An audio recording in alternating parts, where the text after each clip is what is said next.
नमस्कार, आप देख रहे हैं Satyavarta TV news. Satyavarta TV news में आपका स्वागत है। आइए नजर डालते हैं आज के मुख्य समाचारों पर। भाजपा युवा मोर्चा भिवंडी ग्रामीण अध्यक्ष व माजी सरपंच नीलेश गुरव व इनकी धर्मपत्नी, पंचायत समिति भिवंडी माजी सभापति नमिता नीलेश गुरव ने कवाड़ स्थित अपने निवास स्थान पर 5 दिनों तक गणेश भगवान की सपरिवार आरती पूजा कर सभी देशवासियों को गणेश उत्सव की शुभकामनाएं दी।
नक्कीच आज बघितलं तर महाराष्ट्रातच नाही तर संपूर्ण देशामध्ये, भारत देशामध्ये गणेशोत्सवाचा सण हा मोठ्या आनंदाने उत्साहात साजरा करत आहेत।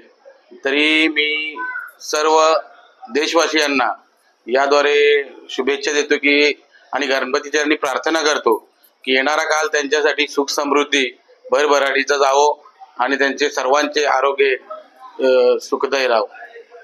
इसी तरह सबसे पहले खबरों को देखने के लिए हमारे चैनल को सब्सक्राइब करें, लाइक करें, शेयर करें। धन्यवाद।